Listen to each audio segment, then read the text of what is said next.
दोस्तों स्वागत है आप लोगों का हमारे चैनल में। आप लोगों ने कभी मौत का खेल देखा है क्या? अगर नहीं देखे हैं तो चलिए जानते हैं इस कहानी से। तो बिना समय गवाए कहानी शुरू करते हैं। कहानी की शुरुआत में हमें एक कपल को दिखाया जाता है, जहां पर पॉल अपनी गर्लफ्रेंड को लेकर शहर के एक नए स्काई व्यू रेस्टोरेंट पे जाता है, जो एक बुर्ज खलीफा इतनी ऊंची लग रही थी। एरिस पॉल की इस सरप्राइज से बहुत ज्यादा खुश होती है और दोनों होटल के अंदर जाते हैं, जहाँ पर इन दोनों का वेलकम किया जाता है। जहाँ पर वे दोनों लिफ्ट से बिल्डिंग के टॉप रेस्टोरेंट पे जाते हैं और वह रेस्टोरेंट पूरी तरह से कांच का ही बना होता है। वहाँ पर लोग काफी ज्यादा होते हैं और रूम काफी छोटा होता है और उसी जगह पे डिस्को पार्टी भी चल रही होती है। तभी एरिस एक गुलाब का फूल पॉल के कोट पे लगाती है और इसी बीच गुलाब का कांटा एरिस के हाथ में चुभ जाता है और पॉल शराब पीने के लिए चला जाता है। एरिस उस ट्रांसपेरेंट गिलास से नीचे की ओर देखती है और यह देखकर वह काफी ज्यादा डर जाती है और बाथरूम में जाकर उल्टियाँ करने लगती है। तभी मारिया नाम की एक और लड़की वहाँ पर आती है और वह एरिस को देखकर समझ जाती है कि वह प्रेग्नेंट है। वह एरिस से पूछती है कि तुम्हारा हस्बैंड कहाँ पर है, लेकिन एरिस बताती है कि मेरी अभी तक शादी नहीं हुई है। मारिया एरिस से कहती है कि अपने बॉयफ्रेंड से जल्द शादी कर लो, क्योंकि लड़कों का कोई भरोसा नहीं होता। तभी एरिस कहती है कि पॉल मुझसे बहुत ज्यादा प्यार करता है। दूसरी तरफ हमें रेस्टोरेंट का सीन दिखाया जाता है, जहाँ पर एक मेटल का टुकड़ा ऊपर से नीचे कांच पर आकर गिरता है, जिससे कांच पर थोड़े क्रैक आ जाते हैं और होटल का कोई भी आदमी इस चीज पे ज्यादा ध्यान नहीं देता। दूसरी तरफ पॉल एरिस को लेकर छत पे जाता है और उस छत पर एरिस को एक बच्चा दिखाई देता है, जो कि बिल्डिंग से नीचे कॉइन फेंक रहा होता है। तभी पॉल एरिस को प्रपोज कर देता है। तभी एरिस पॉल को बताती है कि वह प्रेग्नेंट है। पॉल यह सुनकर और भी ज्यादा खुश हो जाता है। तभी हम उसी बच्चे को देखते हैं जो एक कॉइन नीचे फेंकता है, लेकिन इस बार उसका कॉइन बिल्डिंग के वेंटिलेटर फैन पर जाकर अटक जाता है। इधर पॉल और एरिस पार्टी का मजा ले रहे होते हैं, लेकिन होटल पूरी तरह से ओवरलोड हो चुका था और नीचे से कांच धीरे धीरे करके क्रैक हो रही थी। इधर वह कॉइन वेंटिलेटर फैन से बाहर निकल जाता है और रेस्टोरेंट का कांच अचानक से टूट जाता है और बहुत सारे लोग नीचे गिरकर मारे जाते हैं और पॉल कांच के टुकड़े को पकड़कर लटका हुआ था। एरिस उसकी मदद करने की कोशिश करती है, लेकिन तभी वह कांच टूट जाता है और पॉल भी नीचे गिरकर मारा जाता है। तभी चारों तरफ भगदड़ मच जाती है और लोग इधर उधर भाग रहे होते हैं। तभी गैस लीकेज के कारण वहाँ पे एक बहुत बड़ा धमाका होता है और बहुत सारे लोग जलकर मारे जाते हैं। दूसरी तरफ एरिस एक टेबल के पीछे जाकर छिप जाती है, इसलिए वह बच जाती है। तभी सीढ़ियों से बहुत सारे लोग नीचे उतरने की कोशिश करते हैं, लेकिन सीढ़ियाँ कोलैप्स हो जाती है, जिससे बहुत सारे लोग नीचे गिरकर मारे जाते हैं। कुछ लोग लिफ्ट से नीचे जाने की कोशिश करते हैं, लेकिन लिफ्ट में एक ही बार में बहुत सारे लोग घुस जाते हैं और लिफ्ट ओवरलोड होने के कारण लिफ्ट का स्प्रिंग टूट जाता है और सारे लोग नीचे गिरकर मारे जाते हैं। एरिस वहाँ से दूसरी तरफ भागती है और तभी रूम का आधा हिस्सा टूट जाता है और बिल्डिंग का एक साइड झुक जाता है और सभी लोग कांच के ऊपर चिपक जाते हैं और वह कांच धीरे धीरे करके टूट रही होती है। तभी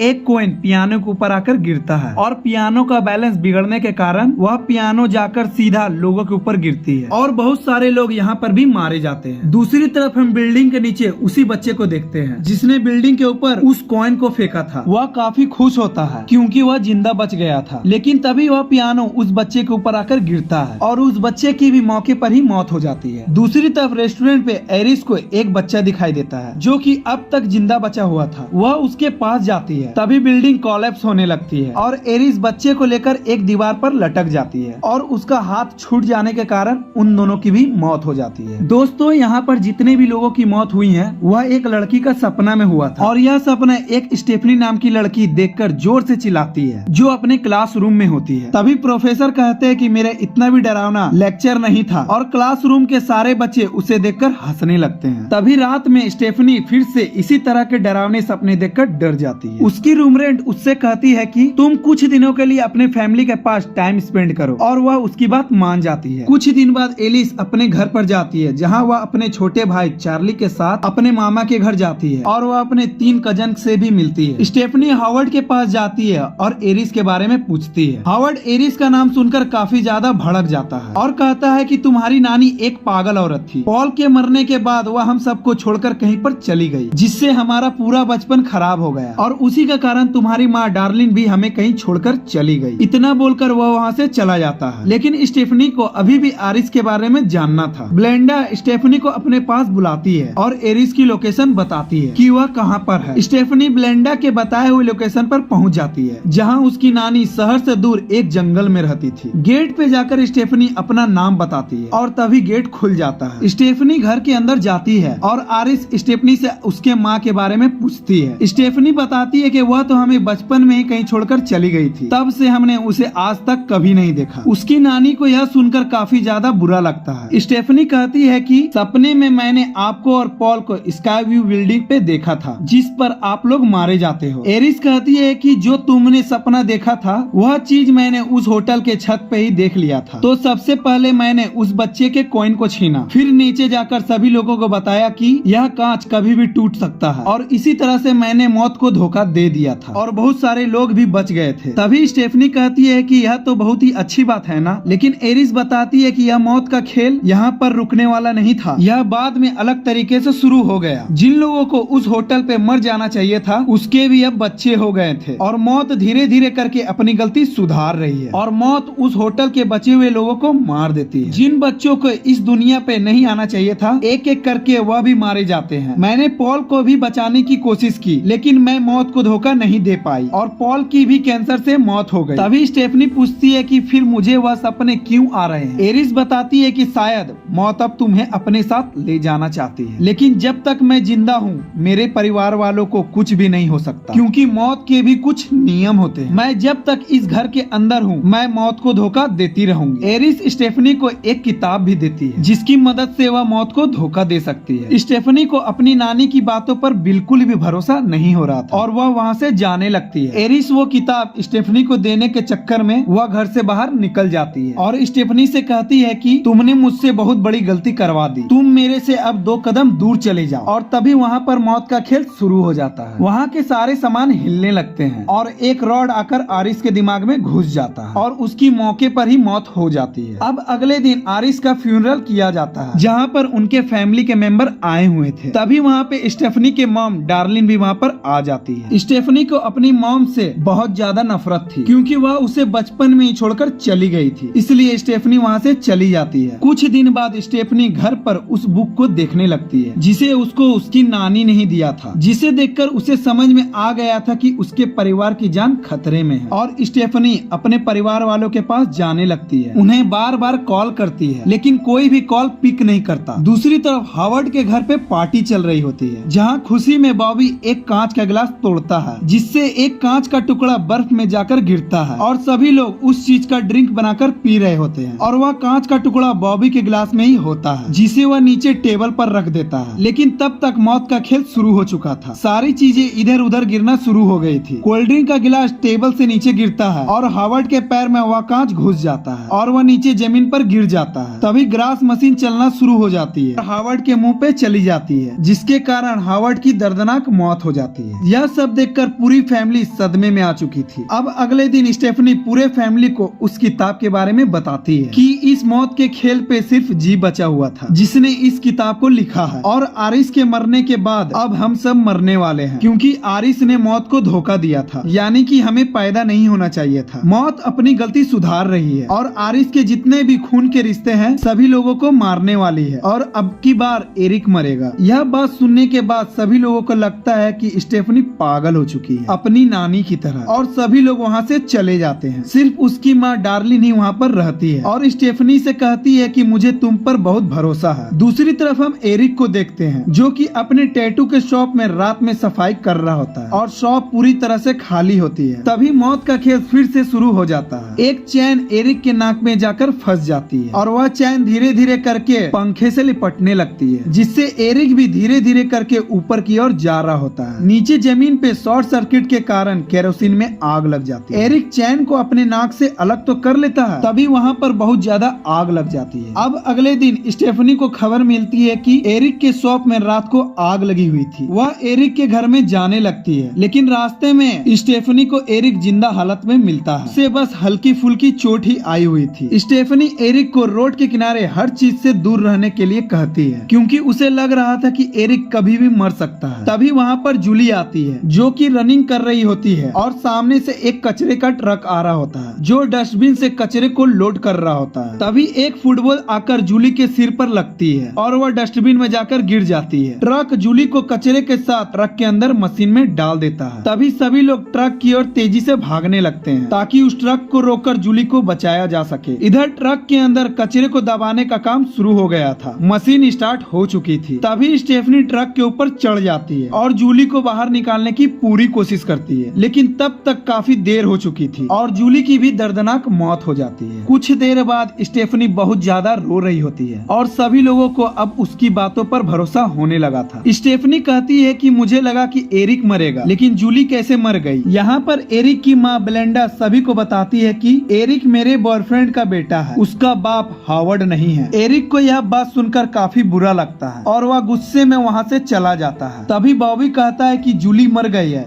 यानी अगली बारी मेरी है। स्टेफनी अपनी नानी की बुक फिर से देखती है, जहाँ पर उसे जेडी नाम का एक बंदा दिखता है जो सिर्फ इस मौत के खेल पे बचेगा। डार्लिन बताती है कि जेडी एक हॉस्पिटल पर काम करता है। तभी चार्ली गूगल पर उस हॉस्पिटल का लोकेशन ढूंढ लेता है और सभी लोग उस हॉस्पिटल की ओर रवाना हो जाते हैं। सभी लोग उस हॉस्पिटल पे पहुंच जाते हैं, जहां बॉबी हर छोटी सी चीज से डर रहा होता है क्योंकि अगला नंबर उसी का था। सभी लोग जेडी को ढूंढ ही लेते हैं। जेडी उनकी ओर देखकर कहता है कि अगला नंबर किसका है। वह सभी बॉबी की ओर इशारा करते हैं। विलियम कहता है कि मैं तुम्हारी नानी एलिस को जानता हूँ क्योंकि उसी ने मेरी स्काई व्यू टावर पर जान बचाई थी और विलियम मारिया का ही बेटा है। तभी स्टेफनी पूछती है कि क्या मौत को चकमा दिया जा सकता है। विलियम कहता है हाँ और नहीं भी, क्योंकि पिछले बार 2 लोग मर गए थे लेकिन वह वापस से जिंदा हो गए थे, यानी उन्होंने मौत को धोखा दे दिया था। स्टेफनी कहती है कि क्या आप हमारी मौत को चकमा देने में मदद कर सकते हैं क्या। विलियम कहता है नहीं, क्योंकि मैं खुद ही कैंसर का पेशेंट हूँ और एक न एक दिन तो सभी को मरना ही है, इसलिए खुलकर जियो। यह बात सुनकर एरिक और बॉबी वहाँ से निकल जाते हैं, जहाँ एरिक एक प्लान बनाता है। जहाँ बॉबी को बिस्किट से एलर्जी थी तो वह उसे बिस्किट खिलाना चाहता था, फिर वह उसे एंटीडोट का इंजेक्शन देकर नॉर्मल कर देता। बॉबी को यह आइडिया पसंद तो नहीं था, लेकिन उसके पास कोई दूसरा ऑप्शन भी नहीं था। वह तैयार हो जाता है। एरिक बिस्किट बॉबी को देकर उसे रूम में छोड़ देता है और गेट को बाहर से लॉक कर देता है। गेट के बंद होते ही वहाँ पे मौत का खेल फिर से शुरू हो जाता है, जहाँ MRI मशीन शुरू हो जाती है। तभी वहाँ एरिक एंटीडोट लेकर आ जाता है और बॉबी को बिस्किट खिला देता है, जिसके कारण वह धीरे धीरे करके मरने लगता है। इधर MRI की मशीन की फ्रीक्वेंसी काफी ज्यादा तेज हो जाती है, जिसके कारण जितने भी मेटल की चीजें थी वह MRI मशीन पे जाकर चिपकने लगती है। एरिक ने बहुत सारे मेटल की चीजें अपने बॉडी में पहना हुआ था, इसलिए वह MRI मशीन में जाकर चिपक जाता है। तभी एक टेबल भी एरिक के बॉडी में जाकर चिपक जाता है। तभी MRI मशीन की फ्रीक्वेंसी और भी ज्यादा बढ़ने लगी थी और वह चेयर एरिक के बॉडी को चीरकर MRI मशीन के अंदर घुस जाती है और एरिक की भी वहीं पर दर्दनाक मौत हो जाती है। इधर बॉबी एंटीडोट अपने बॉडी पर इंजेक्ट करता है और उसे लगता है कि वह अब बच गया, लेकिन तभी एक स्प्रिंग उसके सिर पर जाकर घुस जाती है और उसकी भी दर्दनाक मौत हो जाती है। सभी लोग यह देखकर काफी ज्यादा डर जाते हैं। दूसरी तरफ स्टेफनी सभी को बताती है कि नानी उस घर पर सेफ थी, यानी अगर हम उस घर के अंदर चले जाएंगे तो हम बच सकते हैं और मौत को धोखा दे सकते हैं। डार्लिन जानने के लिए तैयार हो जाती है। तभी स्टेफनी के बुक से उसकी नानी की कॉइन नीचे गिर जाती है, जिसे एक बूढ़ी औरत उठा लेती है। इधर तीनों मेन गेट के दरवाजे को तोड़कर एरिस के घर के बाहर पहुंच जाती है और यहाँ पर भी मौत का खेल फिर से शुरू हो जाता है। घर के अंदर गैस लीकेज हो रही होती है और शॉर्ट सर्किट के कारण वहाँ पर आग भी लग जाती है और इधर स्टेफनी का सीट बेल्ट भी नहीं खुल रहा था। स्टेफनी अपनी मॉम से कहती है कि आप अंदर जाओ, अगर आप जिंदा रहोगे तो मुझे कुछ नहीं होगा। डार्ली घर का दरवाजा खोलती है, लेकिन गैस लीकेज के कारण वहाँ पे एक बहुत बड़ा धमाका होता है, जिससे स्टेफनी पानी में गिर जाती है और वह भी मर रही होती है। इधर चार्ली जो दरवाजे के नीचे फंसा हुआ था, उसके ऊपर एक खंबा गिरने वाला था। तभी वह डार्लिंग आकर चार्ली को बचाती है, लेकिन वह खंबा डार्लिंग के ऊपर ही गिर जाता है और उसकी मौके पर ही मौत हो जाती है। तभी चार्ली भागकर स्टेफनी के पास जाता है और सीट बेल्ट को चाकू से काटकर स्टेफनी को बाहर निकालता है, जहाँ पर स्टेफनी मर चुकी थी। तभी चार्ली उसे CPR देकर होश में लाता है और वह होश में आ भी जाती है। अब इन दोनों को लगता है कि इन दोनों ने मौत को चकमा दे दिया। तभी कहानी जाती है यहाँ से 1 हफ्ते बाद, जहाँ स्टेफनी और चार्ली एक पार्टी में जा रहे होते हैं। स्टेफनी अपने भाई को एक गुलाब का फूल लगाती, तभी गुलाब का कांटा उसके हाथ में चुभ जाता है और यह बात उसे अपनी नानी की याद दिलाती है, दूसरी तरफ एक औरत अपने पर्स से कुछ पैसे निकाल रही होती है। तभी एक कॉइन नीचे गिर जाता है जो लुढ़कते लुढ़कते